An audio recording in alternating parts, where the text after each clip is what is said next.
பாமனை மேல் பள்ளி பண்டை என்ன ஒதுக்கினா மட்டும் கும்பு பண்ணுவாங்களா?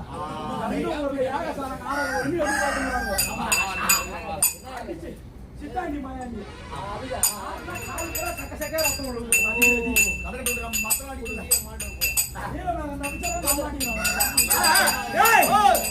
அந்த மாயவன் அந்த மாயவன் அந்த கண்ணன் அந்த தயாநிதி அப்பேற்பட்ட பாமர மக்களுக்கு சிஷ்ய பிரபாலம் செய்து வரக்கூடிய நமோ நாராயணன்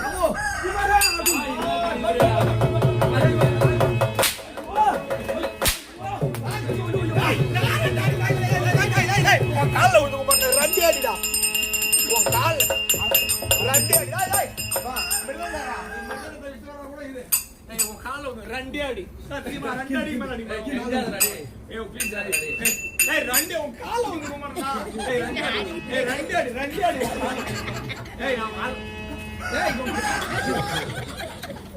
ரெண்டே அடிடா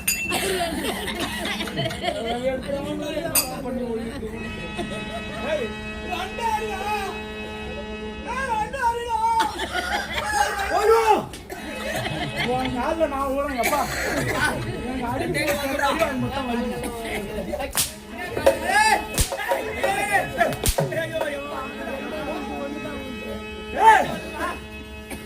அந்த பாமனையில் பள்ளி கொண்ட பரந்தாமன் இவரே ஆகும்.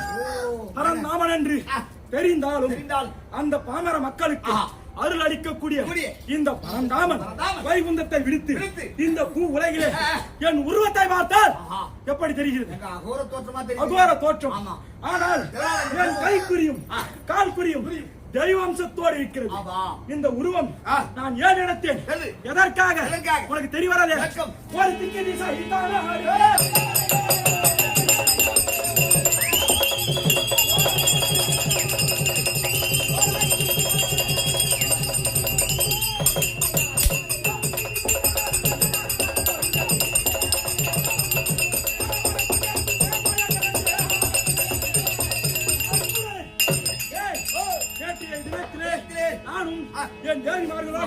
சதியும் பதியுமாக வைகுந்தத்திலே நான் இருக்கும்போது என்னை நாடி தேடி திருவுலக செஞ்சாரி எனது பேரன் நாரதன் ஓடி வந்தான். இன்றைய தினம் இந்த மூ உலகத்தையும் சுத்தி வந்து விட்டு தெய்வ உலகம் சென்றேன். அங்கு தேவரின் பெருமையை கண்டேன். அங்கிருந்து எங்கே சென்றேன்? சத்திய உலகம் கண்டேன். கண்ட பிறகு நானோ இருக்கக்கூடிய மூத்த பாட்டன் யார் என்றால் சிவனை காண சென்றேன். கைலாயம் சென்று நான் வரும் வழியிலே தேவர் மூவர் அனைவரும் அபாயம் ஆபத்து அபயம் அபயம் என்று ஓடி வந்தனர். ஓடி வந்த தேவரின் இடத்தில் என்னவென்று நான் கேட்டதற்கு யாரோ ஜலேந்திராபுரி பட்டணத்தை ஆளக்கூடிய ஜலேந்திராசூரன் அந்த அரக்கன் தேவர்களையும் மூவர்களையும் வாட்டி வதைப்பதாக எனக்கு சிராதியன் காதில் கேட்டவுடன் நான் என்ன செய்வதென்று ஆழ்ந்த சிந்தனைத்தேன். ஆனால் அவன் பிறந்ததோ பரம கடவுளின் நெற்றி வேர்வை துளியால் பிறந்தவன். அந்த வேர்வைக்கு உற்படம் அந்த தெய்வ இந்திரன். ஆகவே சிவன் அம்சத்தால் பிறந்து தேவரை எதிர்க்கின்றான். அவனை வெல்ல வேண்டுமானால் என்ன செய்ய வேண்டும் என்று நான் யோசித்த பிறகு தங்களின் ஆயுள் பக்தை அவனின் மனைவி பிருந்தாவதி தங்களை கோரி அரிதான தவத்தை செய்து அவள் உங்களிடத்தில் வரம் பெற்றாளாங்க. அது என்ன வரம் என்று அவர் கேட்கவும் வேறா அவளின் கருப்பு தன்மை எப்பொழுது அழிகிறதோ அக்கணமே அவள் மாங்கல்யம் மறக்கடவது அப்படி என்று அவள் வரத்தை பெற்றாள். ஆகவே என்ன செய்ய வேண்டும் என்று கேட்டதற்கு தாத்தா நீங்கள் இந்த தெய்வ அம்சத்தில் இருந்து அரக்க உருவத்தில் மாற வேண்டும். அந்த ஜலேந்திரனை போல நீங்கள் மாறி அந்த ஜலேந்திராவை பட்டம் சென்று அவன் மனைவியை தங்கள் பட்சத்தில் அமர வைத்து தாங்கள் தான் கணவன் என்று அவன் மனதால் நினைத்தால் அவர் கற்பு பறி போய்விடும். கைக்கு நிறைந்த பொருளை விட கண்ணுக்கேற்ற கணவனே பெரிது. மாலை இட்டவர்களுக்கு தான் மன்னவன் யார் என்று தெரியும். அறியாமல் உங்கள் அருகிலே அவள் அமர்ந்தால் அவள் கருப்பு பறி போய்விடும். உடனடியாக அந்த ஜலேந்திரன் இறந்து விடுவான். என்று நாரதன் வார்த்தை கேட்டு அழகிய ரூபத்தை விடுத்து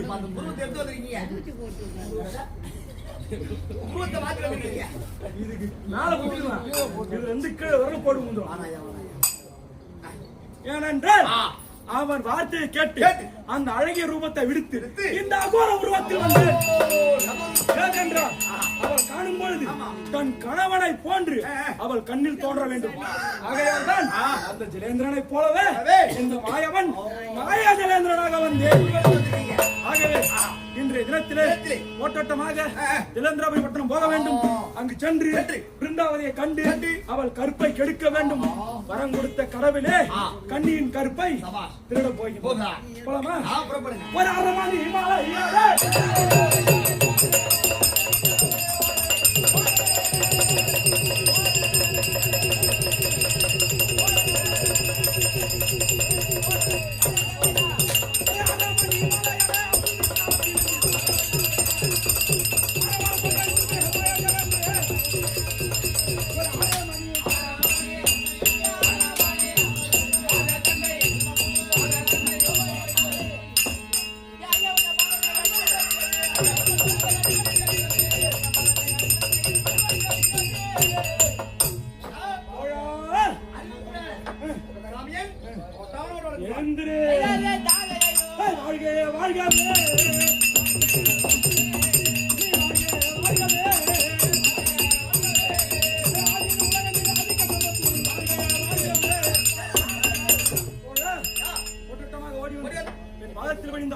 நீண்டாசி பெற்று நல்ல முறையோடு பெரியோர் ஆசி பெற்று வாழ்ந்திருப்பாய். போதாது சபைக்கு வந்த விளக்கம் அதானே ஒரு வித்தாகி முழக்கவானே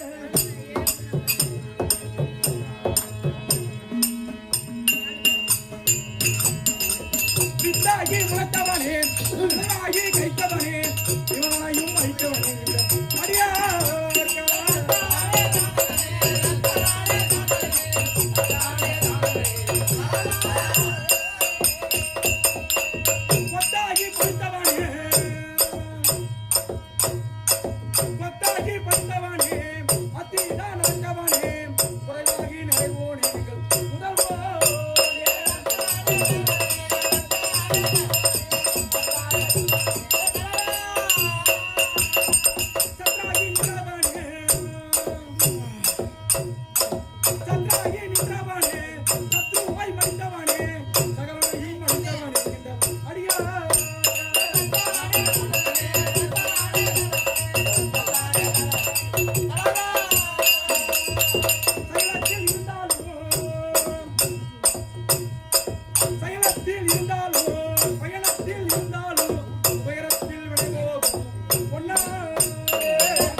இந்த சபை எப்பேற்பட்ட சபை? சபா இந்த சபை தெய்வ உலகத்தில் தேவ சபை இல்லையில் சபை கந்த வடலூரிலே வல்லூரிலே வள்ளலால் ஏற்றிய சத்தியஞான சபை. சத்திய திருஞான சபை. ஆமையா. அப்பேற்பட்ட சபைக்கு முன் ஒப்பாக ஆ. இதோ அத்தமேடு. திண்டிவனம் அடுத்த அத்தமேடு நன்னகரம். ஆ. இந்த நன்னகரத்திலே இன்று பூஜைக்கேற்ற தெய்வம் ஆ, ஜெயலட்சுமி தயாளன் என்று சொல்லக்கூடிய ஆ. இருந்து ஆ. தெய்வமான ஆ. அன்னை அன்னையோட பாதத்திற்கு பாதத்திற்கு நம்ம ஒரு பொருட்டாக ஆ. எண்ணி எண்ணி கண் விழித்து ஆ. காணக்கூடிய ஆ. பெற்றோர் ஆ. கற்றோர் ஆமா. கருணை உற்றோர் பெற்றோர். நம்ம எல்லாம் பெற்றோர் ஆ. தாய் தந்தை ஆமா. தமையன் தம்பி ஆ. சகோதர சகோதரிகள் ஆ. அனைவருடைய பாதத்திற்கு பாதத்திற்கு நமது கம்பெனி ஆ. புதுவை மாநிலம் வெற்றிவேல் நாடக சபா. வெற்றிவேல் நாடக சபா ஆமா. சபாவின் ஆ. மூத்த ஆசிரியர் ஆ. உரிமையாளர் விளங்கக்கூடிய ஆ. ஆனந்த் என்று சொல்லக்கூடிய செல்வம் ஐயா. செல்வம் ஐயா ஐயாவோட பாதத்திற்கு பாதத்திற்கு. ஐயாவின் புதவனை வழங்கக்கூடிய ஆ. பரத் நாடகாசிரியர் ஆ. அவருடைய பாதத்திற்கும் இதோ அசுர புகழ் ஆ. மானூரை சேர்ந்த சேர்ந்த விஜய கீர்த்தி ஆ. நாடகாசிரியர் ஆமா. அவருடைய பாதத்திற்கு பாதத்திற்கு. கல்பட்டை சார்ந்த சேர்ந்த மோக நாடகாசிரியர் ஆ. அவருடைய பாதத்திற்கு பாதத்திற்கு. இதோ ஆ. திண்டிவனத்தை சேர்ந்த சேர்ந்த அசுர புகழ் ஆ. யாரென்றால் மணி நாடகாசிரியர். மணி நாடகாசிரியர் ஆமா. அவருடைய பாதத்திற்கு பாதத்திற்கு. இன்னும் ஆ. கவி குயில் காளிதாஸ் நாடகாசிரியர் ஆ. ஐயாவுடைய ஆமா. ஒரு பாதத்திற்கும் பாதத்திற்கு. எமக்கு பக்கபலமாய் உள்ள ஆ. மாரிங்கூரை சேர்ந்த ஹரிகிருஷ்ணன் அவருடைய பாதத்திற்கும் அவருடைய பாதத்திற்கும் மற்றும் இதே திண்டிவனத்தை சேர்ந்த புருஷோத்தமன் அவருடைய பாதத்திற்கும் மட்டுமல்ல சகல கலை தோழர்களுக்கும் அடியன் சிறியன் ஒன்றும் தெரியேன் சபா வணக்கம் தோழா இந்த உயிராகப்பட்டது அனைவரும் 15ஆம் நாள் நடப்பு 16ஆம் நாள் கருமாதின்னு சொல்லுவாங்க. ஆனா நமக்கு தெரியாத ஒன்று காளிதாஸ் ஆச்சாரியர் சொல்லியிருக்காரு கருட புராணத்துல ஒரு ஜீவனாகப்பட்டது இருந்து இறந்து அந்த மறைந்து நரகத்தை நோக்கி சென்ற உடனே அன்றைய பொழுதே அந்த ஜீவனாகப்பட்டது இந்த பூமியை நோக்கி வருமா. ஏனென்றால் உனக்கு உடல் இருந்தால் உற்றார் உறவு உன் மீது பாசம் வைத்திருந்தால் நீ மீண்டும் உயிர் பெற்றுக்கொள் என்று சொல்லி அந்த ஜீவன் திரும்பி வருமா. வருகின்ற வேகத்திற்குள்ளாகவே அந்த ஜீவன் அந்த உடலை நாம தகனம் பண்ணிடுறோம். தகனம் பண்ணி உடனே ஏனென்றால் மீண்டும் உயிர் பெற்றால் அது ஒரு நல்ல உயிராக இருக்காது, மற்றவரை அழிக்கும் உயிராக இருக்கும். அப்படி இந்த பூ உலகம் வந்து அந்த ஜீவனாகப்பட்டது 12 தினங்கள் மட்டுமே இந்த பூமியில் இருக்கும். 12ஆம் நாள் நடப்பு 13ஆம் நாள் கருமாதி பண்ணணும். ஏனென்றால் 13வது தினம் அந்த ஜீவனை அழைத்து போக யம தூதர் வரும்பொழுது அந்த ஜீவனுக்கான உணவையும் ஒரு நாளைக்கு ஒரு பிண்ட சாதம், 2ஆம் தேதி 2 பிண்டம், 3வது நாள் 3 பிண்டம், ஒவ்வொரு நாளைக்கும் ஒரு ஒரு பிண்டமாக அந்த உணவை சேமித்து வைத்து இந்த பூமியில் இருந்து அந்த நரகத்திற்கு செல்ல பல மாமாங்க ஆகும். அந்த மாமாங்கு வரலாம் இந்த 12 நாள் உணவு தான் அந்த ஜீவனுக்கு. ஒரு மாதத்திற்கு ஒரு பிண்ட சாதம், ஒரு வருட காலமாகமா இந்த ஜீவன் அந்த நரகத்தை சார. அதற்கு பிறகு அவர் செய்த புண்ணியம் பாவம் அதற்கு பழி ஏற்ப அவர்களுக்கு சொர்க்கமோ நரகமோ அது யமனின் பொறுப்பு. இந்த பூமியில் நாம் இருக்கும் பொழுது இந்த உடலிலே ஒரு அரும்பு கோணினும் அதன் மனம் போகுமோ, கரும்பு கோணினும் கட்டிய பாக ஆகுமோ, இரும்பு கோணினும் அந்த யானையை வெல்லலாம், இந்த நரம்பு கோணினும் நாம் என்ன செய்வோம்? ஐயோ, ஏனென்றால் ஒரு அரும்பு இருக்குது, அந்த அரும்பு சிறிது கோணையாக இருந்தாலும் அதோட மனம் போகுமா? போகாது. ஒரு கரும்பு இருக்கும், அனைத்து கரும்பும் ஒரே நேர்கோட்டில் இருக்கும். அந்த ஒரு கரும்பு மட்டும் வளைந்த நிலையில் இருக்கும். அந்த கரும்பு வளைந்தாலும் அதனுடைய பாகுத்தன்மை கட்டியாக தான் இருக்கும். ஒரு இரும்பு நேராக இருக்கும் பொழுது ஒரு பீடத்தை ஏற்படுத்த உதவும், ஒரு பொருளை தாங்க உதவும்.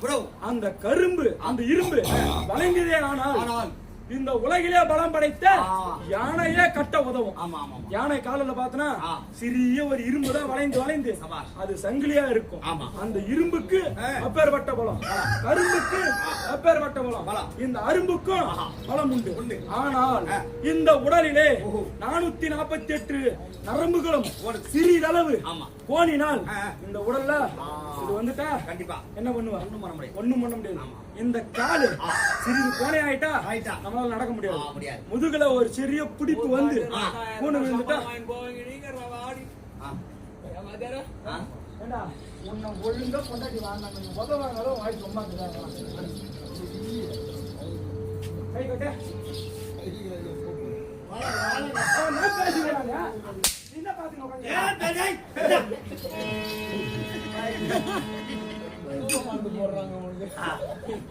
சபாஷ். இந்த நரம்பு கோணினும் ஆ. இந்த பாமர மக்கள் நாம் என்ன செய்வோமோ இந்த உலகில ஆமா. இந்த நரம்பு கோணாத வரையில நாம நல்ல முறையோடு இருப்போம். இந்த நரம்பு கோணிட்டா நம்ம ஒரு ஆளு செல்ல மாட்டான். ஆமா ஆமா ஐயா, நரம்பு முக்கியம். நரம்பு முக்கியம். அந்த நரம்பு இந்த சொல்லுங்க போங்க. இந்தா.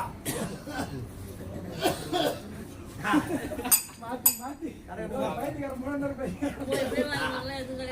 ஏய் ஏய், அப்பேற்பட்ட இந்த பாமர மக்கள் வாழும் பொழுது நல்ல முறையோடு நல்லதே நினைத்து நல்லதே வாழ வேண்டும். கண்டிப்பா. ஏன்னா இந்த உலகில ஒரு மனிதனுக்கு வரக்கூடாத ஒண்ணு என்ன தெரியுமா? ஆசை. அது எப்பேற்பட்ட ஆசை?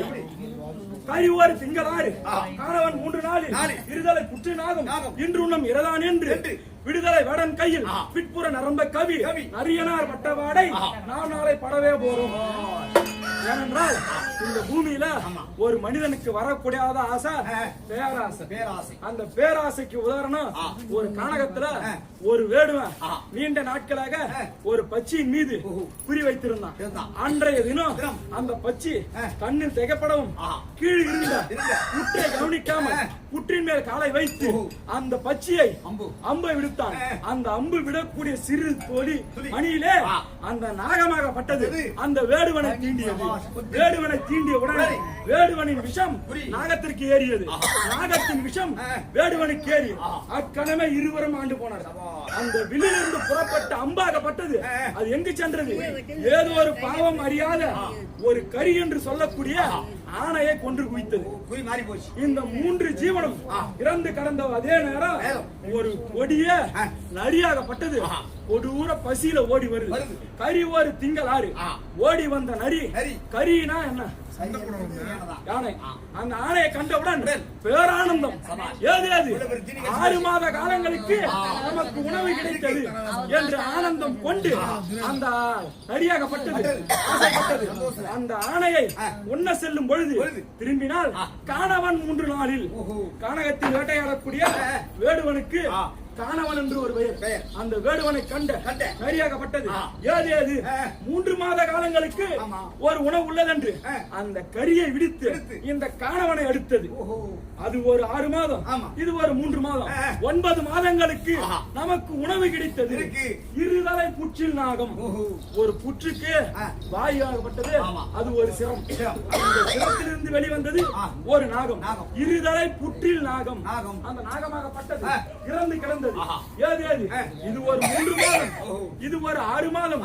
இந்த உணவு இருந்தாலும் இன்றைய தினம் உண்ணக்கூடிய உணவு இந்த நாகம். ஒரு நாள் உணவு